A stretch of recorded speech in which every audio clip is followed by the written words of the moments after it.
Esprit du Dieu vivant, renouvelle tes enfants. Viens, Esprit Saint, nous brûler de ton feu. Dans nos cœurs répand tes dons, sur nos lèvres inspire un chant. Viens, Esprit Saint, viens transformer nos vies. Esprit de lumière, Esprit créateur, restaure en nous la joie, le feu, l'espérance. Raffermis nos âmes, ranime nos cœurs, pour témoigner de ton amour immense.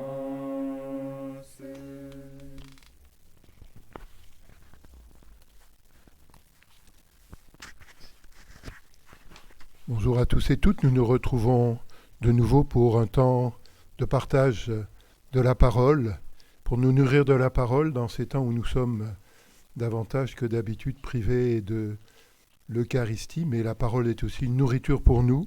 Alors ce soir, comme la semaine dernière, nous allons d'abord prendre un petit temps de recueillement pour nous laisser habiter par cet esprit que nous venons de chanter. Ensuite, je présenterai un petit peu le texte qui nous est proposé pour la liturgie d'aujourd'hui.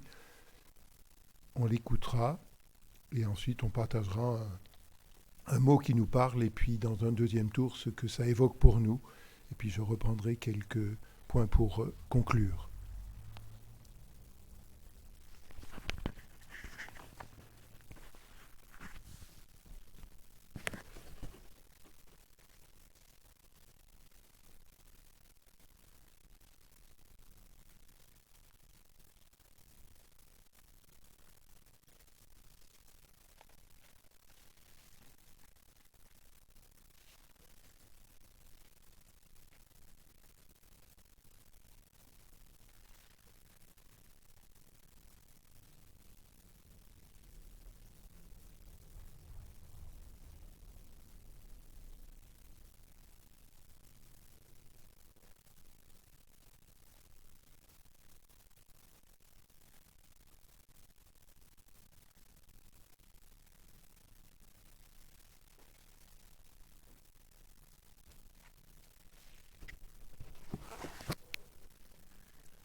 Nous lisons cette semaine le dernier chapitre où Luc rapporte la vie publique de Jésus, ses derniers enseignements dans le temple avant qu'il commence à nous raconter les événements de la passion et de la mort de Jésus. Ça se passe dans le temple. Hier, on entendait les foules s'émerveiller de la beauté du temple et Jésus leur annonçait que ce temple allait être détruit. Alors on lui pose la question, mais quand est-ce que ça arrivera? Quand est-ce que sera la fin du monde? Et quel signe annoncera? Et Jésus annonçait que la fin du monde, elle n'était pas pour tout de suite, que le temps serait long encore entre ce qu'on vit aujourd'hui et la fin du monde, et que ça serait un temps difficile, un temps d'épreuve. Alors aujourd'hui, il dit qu'en particulier, ce sera un temps difficile pour les disciples. Nous écoutons cette page de l'Évangile.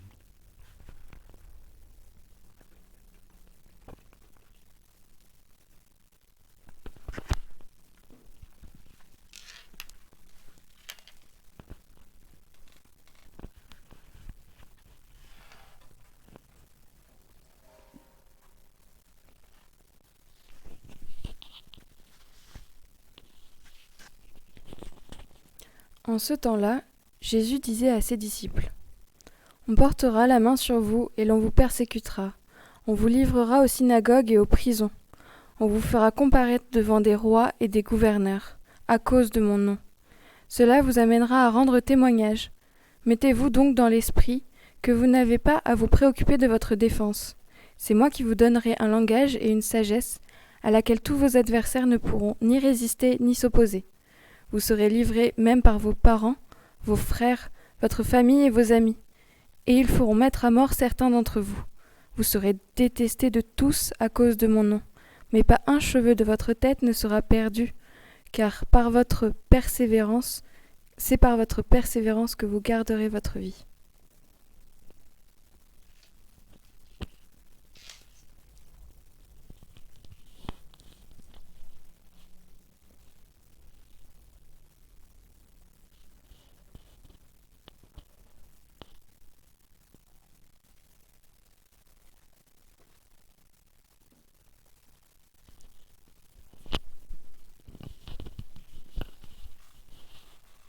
quelques instants, nous prenons le temps de relire cette page, d'en comprendre, d'en découvrir un peu les différents aspects, et puis ce qu'elle nous dit, ce en quoi elle nous interpelle aujourd'hui.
Si vous le voulez, nous pouvons commencer à partager.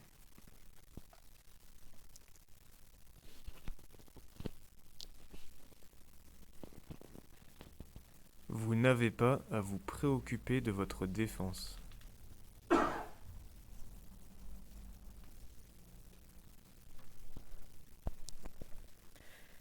C'est moi qui vous donnerai un langage et une sagesse à laquelle tous vos adversaires ne pourront ni résister ni s'opposer.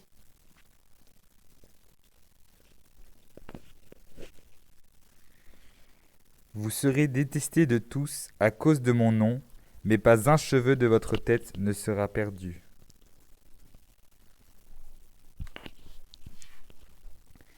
Cela vous amènera à rendre témoignage.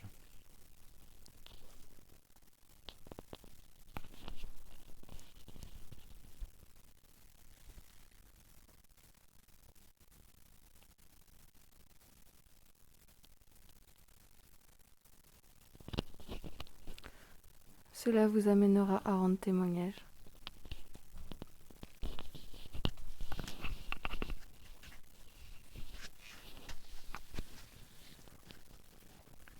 C'est par votre persévérance que vous garderez votre vie.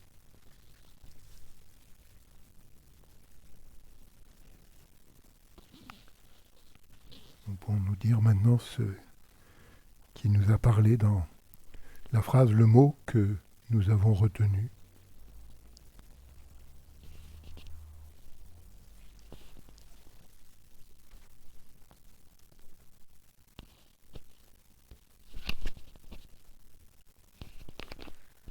Cela vous amènera à rendre témoignage.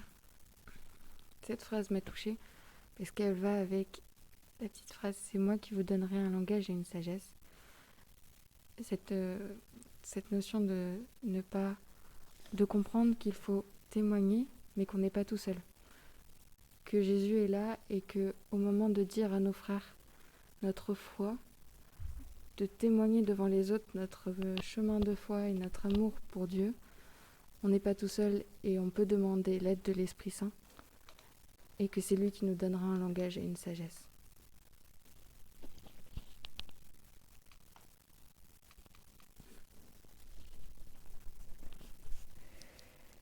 Vous serez détestés de tous à cause de mon nom, mais pas un cheveu de votre tête ne sera perdu. Ça, c'est un texte qui nous rappelle quand même qu'on était... qu'à l'époque de Jésus, là, il nous mettait en garde sur la façon dont on serait traité potentiellement en tant que chrétien. Et donc d'ores et déjà, il nous témoignait d'un message d'espoir flagrant, très clair.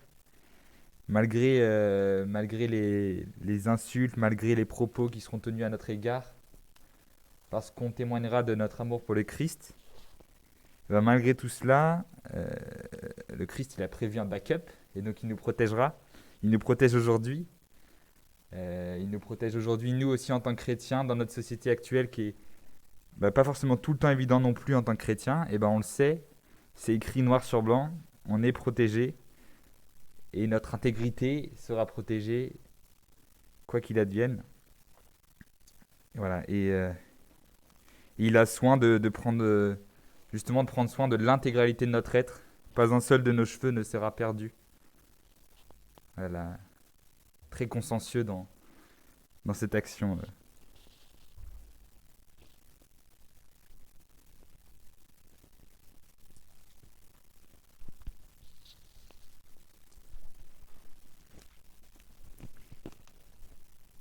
Moi, c'est la phrase vous n'avez pas à vous préoccuper de votre défense qui m'a particulièrement touché. En fait, c'est une phrase qui veut absolument tout dire, c'est-à-dire que ça, c'est le symbole de la confiance que l'on peut accorder au Seigneur et en fait, la totalité de la confiance qu'on peut lui remettre. On peut simplement se préoccuper de suivre le Seigneur, suivre le cap, et tout le reste, le Seigneur s'en occupera à notre place. J'ai un petit peu l'image d'un bateau dans une tempête, et voilà, il y a une chose à faire, c'est garder le cap. Et en fait, du moment qu'on tient le cap et qu'on vise toujours la bonne direction, et la hauteur des vagues ne changera rien. Et on peut se prendre autant de vagues sur le bateau qu'on veut, on coulera jamais parce qu'on a toujours la bonne direction. Et en fait, non seulement voilà, le fait que même si tout s'écroule autour de nous, si même nos propres frères et sœurs commencent à se retourner contre nous, qui peuvent être des situations ô combien douloureuses, voilà, le Seigneur non seulement est à nos côtés, non seulement on n'a même pas à se préoccuper du fait que les autres nous attaquent, mais en plus de ça, il nous dit cela vous amènera à rendre témoignage. C'est-à-dire que non seulement on tient la route, mais en plus on pourra emporter des gens avec nous potentiellement, rendre témoignage, montrer qu'il y a encore une solution qui existe au milieu d'un monde qui s'écroule, que c'est en fait de s'occuper, de suivre le Christ, quoi. Donc voilà, même au milieu de la tempête, on peut rester des bateaux qui suivent le cap.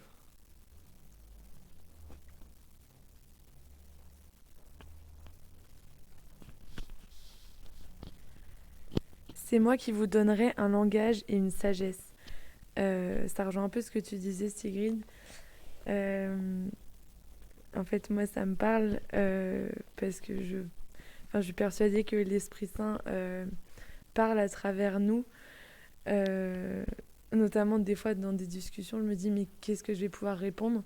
Et en fait, je me retrouve à trouver des mots qui ont du sens et des phrases qui peuvent parfois aussi toucher les gens quand moi spontanément je me sentirais démunie, donc ça me fait penser aussi à la phrase, bon c'est pas les mots exacts mais je serai avec vous jusqu'à la fin des temps, que Jésus dit, et enfin voilà, moi ça me fait penser aussi à cette phrase que voilà, c'est lui qui est avec nous et c'est lui qui nous permet de nous donner un langage et une sagesse pour être dans le monde d'aujourd'hui comme avant.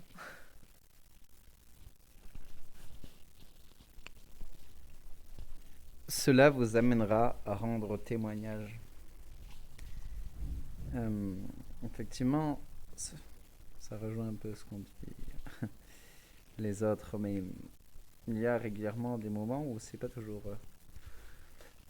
facile d'être chrétien, ou plutôt où les gens mettent en évidence le fait que l'on soit chrétien, souvent sur des sujets pas toujours faciles. Donc voilà, vous libérera aux synagogues. Et là, dans ce moment-là, je ne suis pas un sage, je ne connais pas la vérité, je ne sais pas quoi répondre, mais en fait, il suffit de rendre témoignage. Parce que la religion, je la connais pas, mais ma foi, je la connais. Donc, tout simplement, il suffit de rendre témoignage. Parce que la foi, je la vis. Donc,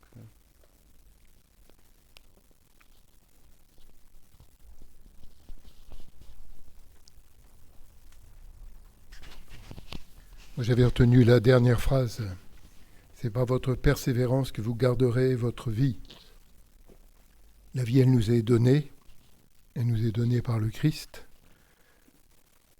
Mais effectivement, il faut tenir le cap. Alors dans la tempête, des fois, il faut savoir se détourner un petit peu pour se mettre face aux vagues, pour ne pas se faire renverser, mais en n'oubliant pas où est-ce qu'on va. Et je pense que dans notre vie, c'est ça qui est souvent important. Nous rappeler où est-ce qu'on va, et en même temps, pour aller où on va, des fois, ça peut être utile de faire un détour parce que l'obstacle est trop grand.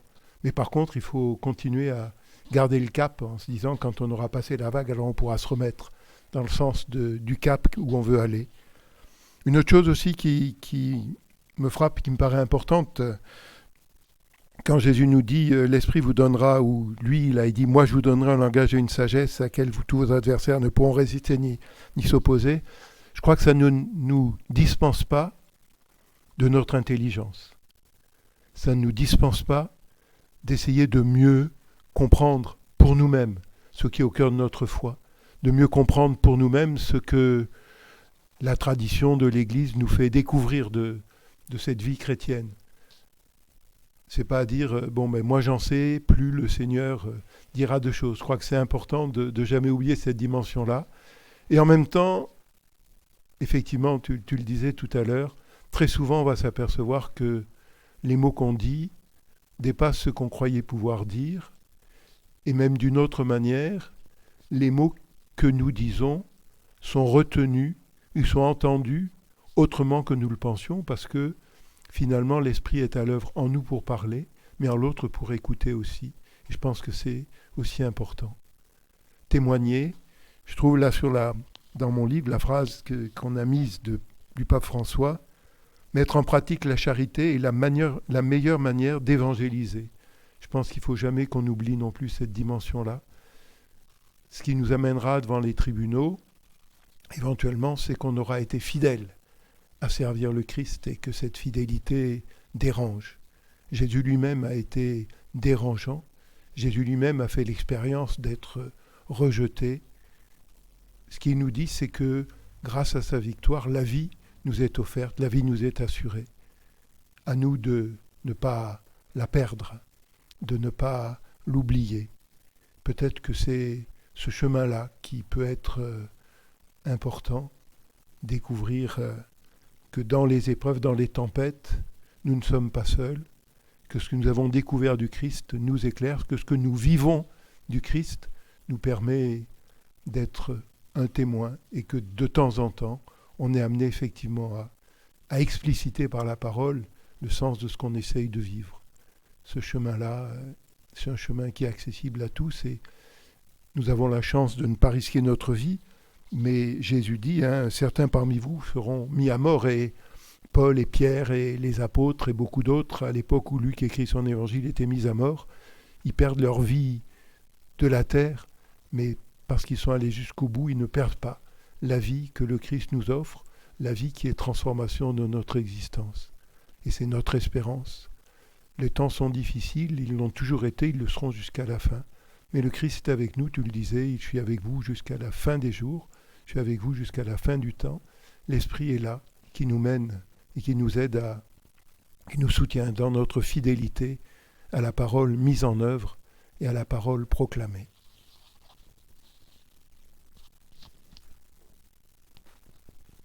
Peut-être que comme la semaine dernière, on peut prendre le temps de partager quelques intentions de prière qu'on a envie de confier au Seigneur.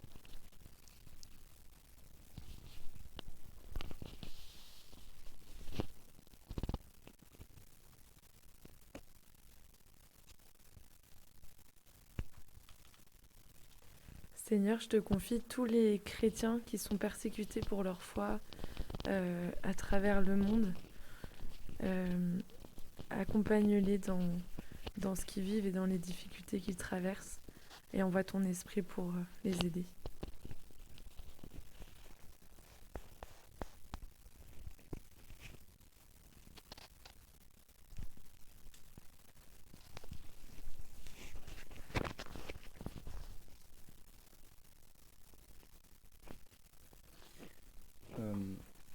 Seigneur, je te confie tous les travailleurs qui, peut-être avec l'annonce de Macron, vont pouvoir avoir une petite respiration, reprendre un petit peu de travail, mais dans des conditions extrêmement difficiles. Donc vraiment, va les aider, toutes ces personnes qui ont besoin de toi, en fait. Seigneur, je te confie les laïcs et consacrés envoyés en mission à travers le globe. Je pense notamment aux prêtres envoyés en mission par les missions étrangères de Paris. Je te confie tous ces gens-là qui donnent leur vie pour faire connaître ton témoignage, faire connaître ta parole, ton amour. Voilà, protège-les et veille à chacun de leurs cheveux.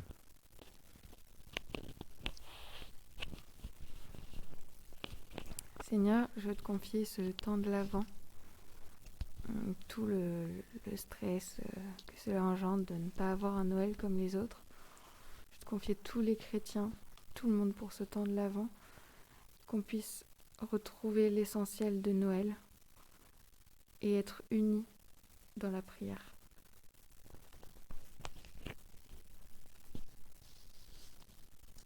Seigneur, je te confie ton Église. Ton Église qui est en pleine tempête, attaquée de partout en même temps. Seigneur, donne-lui de savoir suivre le cap et de rester persévérante. Seigneur, rien ne pourra lui arriver tant que nous nous rapprocherons de toi.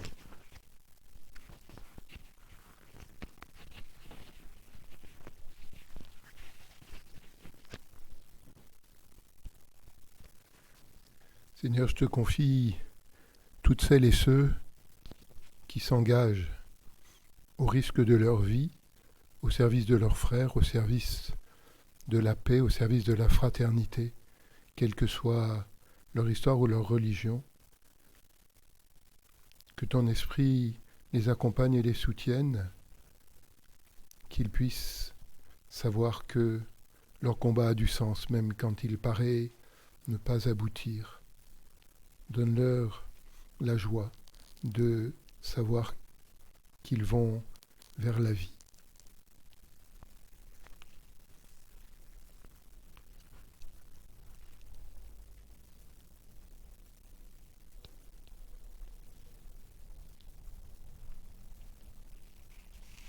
Toutes ces intentions, celles qui ont été exprimées, celles que nous portons dans le cœur, nous les confions au Seigneur en reprenant la prière que Jésus nous a apprise.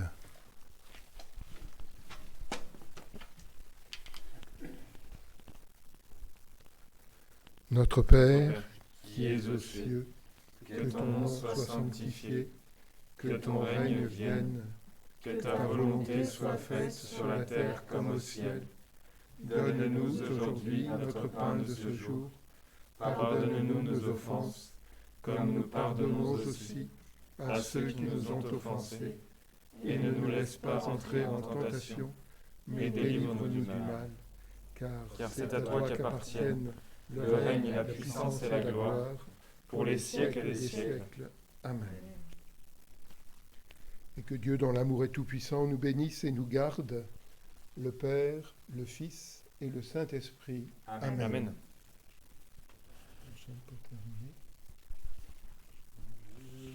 Salut Marie, comblée de grâce, le Seigneur est avec vous. Vous êtes bénie entre toutes les femmes, et Jésus, votre enfant, est béni. Sainte Marie, Mère de Dieu, priez pour nous pauvres pécheurs, maintenant et à l'heure de la mort. Amen, Amen, Alléluia. Voilà, bonne journée à tous et à toutes. Vivez dans la paix les heures qui viennent.